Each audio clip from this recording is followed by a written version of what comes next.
हुपरीत प्रशासनाचा भोंगळ कारभार उघड. लक्ष्मीदेवी गर्ल्स स्कूलसमोर भंगार व कचऱ्याचा ढीग.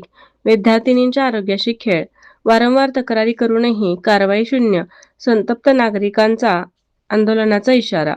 हुपरी शहरात इचलकरंजीकडून प्रवेश करताच लक्ष्मीदेवी गर्ल्स स्कूलच्या मुख्य प्रवेशद्वारासमोर मोठ्या प्रमाणात भंगार व कचऱ्याचा ढीग साचल्याने नगर परिषद प्रशासनाच्या कार्यक्षमतेवर गंभीर प्रश्नचिन्ह निर्माण झाले आहे. शहराच्या प्रवेशद्वारावरील ही अस्वच्छता सध्या नागरिकांमध्ये संतापाचा विषय ठरत असून परिसरातील शाळा, महाविद्यालये आणि शैक्षणिक संस्थांकडे ये-जा करणाऱ्या शेकडो विद्यार्थी-विद्यार्थिनी व पालकांना दररोज या विदारक परिस्थितीचा सामना करावा लागत आहे. स्थानिक नागरिकांच्या म्हणण्यानुसार संबंधित विभागाकडे अनेक वेळा तक्रारी करूनही अद्याप कोणतीही ठोस कारवाई करण्यात आलेली नाही. परिणामी कचरा व भंगाराचा ढीग दिवसेंदिवस वाढत असून परिसरात दुर्गंधी, डास आणि अस्वच्छतेचे साम्राज्य पसरले आहे.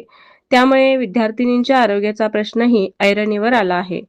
शहराचे प्रवेशद्वार आणि शाळेच्या मुख्य गेटसमोरील हा प्रकार हुपरीच्या प्रतिमेलाच गालबोट लावणारा असल्याची भावना नागरिकांनी व्यक्त केली आहे. स्वच्छतेचे दावे करणाऱ्या प्रशासनाकडून मात्र या गंभीर समस्येकडे सातत्याने दुर्लक्ष होत असल्याचा आरोपही करण्यात येत आहे.